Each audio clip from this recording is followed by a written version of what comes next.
और उसमें क्या कट ऑफ रही है, वहाँ पर साफ साफ लिखा गया है कि न्यूनतम 50% अंक यानी कि 50 नंबर लाने वाले अभ्यर्थी पास हुए हैं।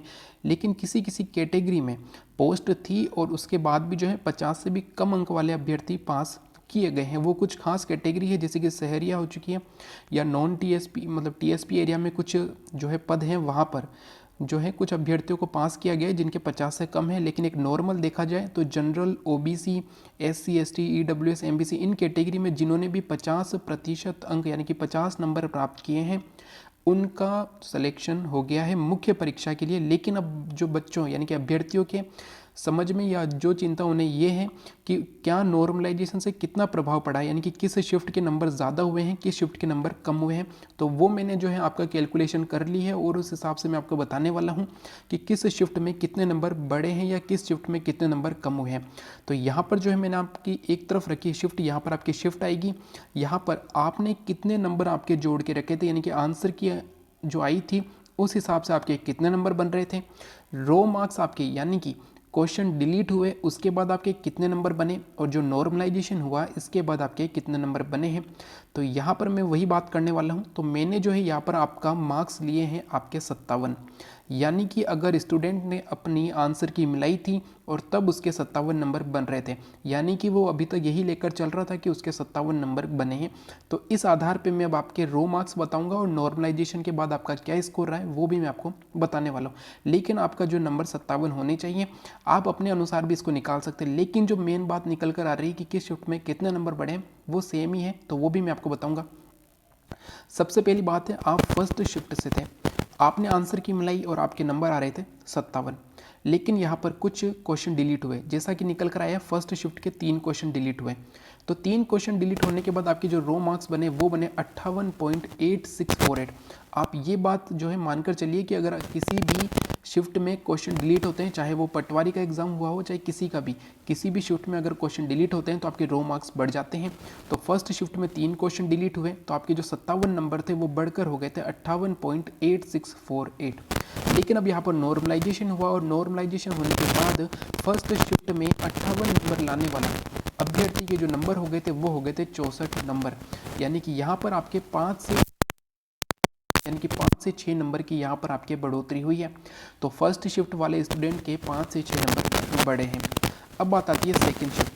तो सेकंड शिफ्ट में जिन अभ्यर्थियों ने परीक्षा दी थी, अगर किसी अभ्यर्थी ने 57 नंबर यानी कि उसने आंसर की मिलाई और उसके 57 नंबर आ रहे थे और अभी तक वो यही मान कर चल रहा था कि अगर नॉर्मलाइजेशन नहीं भी होगा तो भी उसके 57 नंबर आ जाएंगे, तो उसके जो रो मार्क्स, क्योंकि सेकेंड शिफ्ट में सिर्फ एक क्वेश्चन डिलीट हुआ है, सेकेंड शिफ्ट में एक क्वेश्चन डिलीट हुआ है, तो उसके ये 57 नंबर जो है कुछ बढ़कर 57.0146 हो गए थे।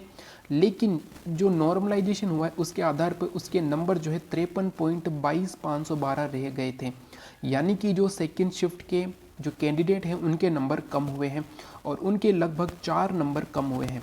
ठीक है दोस्तों, तो ये बात है कि सेकेंड शिफ्ट के स्टूडेंट को नुकसान हुआ है और उन्हें जो है उनके नंबर कम हुए। नुकसान का मतलब ये है कि नॉर्मलाइजेशन हुआ है और नॉर्मलाइजेशन के कारण ही इनके 4 नंबर कम हुए हैं।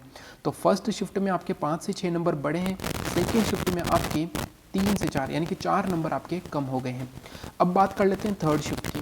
तो थर्ड शिफ्ट में एग्जाम देने वाले कैंडिडेट जिसके 57 नंबर वो मान के चल रहे थे कि आंसर की मिलाने के बाद उनके 57 नंबर बन रहे हैं, उनके नंबर रो मार्क्स जो है बढ़ गए थे 59.149।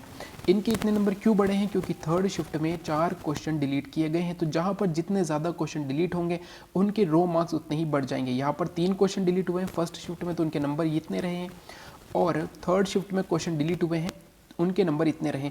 यहाँ पर आपके जो क्वेश्चन डिलीट हुए उनकी संख्या के आधार पर है। ठीक है दोस्तों, आपके किस सेक्शन में कितने क्वेश्चन डिलीट हुए, हो सकता है आपके जीके में 2 क्वेश्चन डिलीट हो गए हो, यहाँ पर जो था फर्स्ट शिफ्ट के यहाँ पर जीके में 1 क्वेश्चन डिलीट हुआ था, तो किस सेक्शन में कितने क्वेश्चन डिलीट हुए इसका थोड़ा सा प्रभाव पड़ेगा, लेकिन यहाँ पर नॉर्मलाइजेशन पर प्रभाव नहीं पड़ने वाला है। तो जिनके भी थर्ड शिफ्ट में थे 57 नंबर आ रहे थे उनके बढ़ के हो गए थे 59.149 और नॉर्मलाइजेशन होने के बाद इनके नंबर बढ़ गए थे 60.50253, यानी कि एक चीज़ यहाँ पर ये भी देखने को मिली है जो आपको नोट करनी है कि फर्स्ट शिफ्ट में 3 क्वेश्चन डिलीट होने के बाद भी इनके नॉर्मलाइजेशन में बड़ा अंतर देखने को मिला है, जबकि यहाँ पर थर्ड शिफ्ट में 4 क्वेश्चन डिलीट हुए हैं। रो मार्क्स भी अच्छे खासे बढ़े हैं, फर्स्ट शिफ्ट से ज़्यादा ही बढ़े। आप देख पा रहे हैं यहाँ पर 58.8648 नंबर बढ़े या फिर 59.149 नंबर हो गए थे, लेकिन नॉर्मलाइजेशन में यहाँ पर ज़्यादा अंतर देखने को नहीं मिला और नॉर्मलाइजेशन में यहाँ पर लगभग 1.5 नंबर का अंतर देखने को मिला है। तो यहाँ पर 1.5 नंबर प्लस हुए हैं थर्ड शिफ्ट वालों के। अब बात कर लेते हैं फोर्थ शिफ्ट, और फोर्थ शिफ्ट वालों के जो अगर 57 नंबर मान के चल रहे थे, यानी कि उनके आंसर के मिलाने पर 57 नंबर हो रहे थे, तो वो उनके जो रो मार्क्स बढ़ के यानी कि क्वेश्चन डिलीट हुए, फोर्थ शिफ्ट में देखने को मिला है 3 क्वेश्चन डिलीट हुए हैं। तो यहाँ पर जो है फोर्थ शिफ्ट की जो रो मार्क्स रहे हैं वो है 58.8680। एक बार मैं फिर से आपको समझा देता हूँ, फोर्थ शिफ्ट में जो कैंडिडेट 57 नंबर मान के चल रहा था उसके बढ़ के हो गए थे 58.8680, लेकिन यहाँ पर नॉर्मलाइजेशन के कारण उसके नंबर रह गए हैं 58.23679, यानी कि यहाँ पर उसके आधा नंबर कम हुआ है, यानी कि नॉर्मलाइजेशन में फोर्थ शिफ्ट वालों के आधा नंबर कम हो गया है। तो ये जो मैंने निकाली ये कैलकुलेशन बिल्कुल सही है, आप अपनी अपनी कैलकुलेशन भी कर सकते हैं, लेकिन यहाँ पर नॉर्मलाइजेशन जो हो रहा है वो मैंने आपको साफ बता दिया कि किस शिफ्ट में कितने नंबर बढ़े हैं, किस शिफ्ट में कितने नंबर कम हुए हैं। तो अब मैं आपको एक बार फिर से बता देता हूँ कि शिफ्ट के कितने नंबर क्या रहा है। तो शिफ्ट 1 के 5 नंबर बढ़े हैं, यानी कि 5 से 6 नंबर फर्स्ट शिफ्ट वालों के बढ़े। तो जैसा कि पहले भी बात चल रही थी कि सबसे ज़्यादा जो फ़ायदा होगा नॉर्मलाइजेशन का वो फर्स्ट शिफ्ट वालों को होगा, लेकिन जो नुकसान हुआ है सबसे अधिक वो है शिफ्ट 2 वालों को, इनके 4 नंबर कम हो चुके हैं। शिफ्ट 3 वालों को 1 नंबर का फ़ायदा हुआ है, जबकि शिफ्ट 4 वाले को आधे नंबर का नुकसान हुआ है। तो ये आपको नोट कर लेना है कि ये आपके जो है नॉर्मलाइजेशन का प्रभाव रहा है। तो जैसा कि मैंने आपको कहा था कि आपको लगभग 5 नंबर का अंतर देखने को मिलेगा, तो यही हुआ है। तो यहाँ पे जो +5 देखने को मिला, एक -4 शिफ्ट 2 वालों के हुए हैं, शिफ्ट 3 वालों के +1 हुए हैं, शिफ्ट 4 वालों के -0.5 हुए हैं। यहाँ पर जो है ये 0.5 यानी कि आधा नंबर इनके कम हुआ है। तो वो स्टूडेंट, मान लीजिए अब एक और बात निकल कर आई है कि मान लीजिए उसने शिफ्ट 1 में एग्जाम दिया था, शिफ्ट 1 में उसके 46 नंबर आ रहे थे जनरल ओबीसी में, लेकिन अब उसके नंबर 51 हो चुके हैं और अब वो सेलेक्ट हो चुका है। लेकिन यहाँ पर नुकसान देखने को मिला है, शिफ्ट 2 में उसने एग्जाम दिया, वो जनरल ओबीसी SC ST किसी भी कैटेगरी का हो सकता है, उसने मान लीजिए नंबर प्राप्त किए हैं 53, यानी कि वो मान के चल रहा था उसके 53 नंबर है आंसर के मिलाने के बाद, लेकिन अब उसके -4 होकर 49 हो गए थे और अब वो जो बाहर हो चुका है। तो यहाँ पर ये चीज़ निकल कर आई है कि किसे नुकसान हुआ है, किसे जो है फ़ायदा हुआ है, वो आप यहाँ से देख सकते हैं। तो ये थी मेरी कैलकुलेशन, और अगर आपको ये सही लगे तो लाइक एंड शेयर ज़रूर कीजिएगा, ताकि ज़्यादा से ज़्यादा लोगों तक ये पहुँच पाए कि उनके कितने नंबर बढ़े हैं और कितने नंबर कम हुए हैं।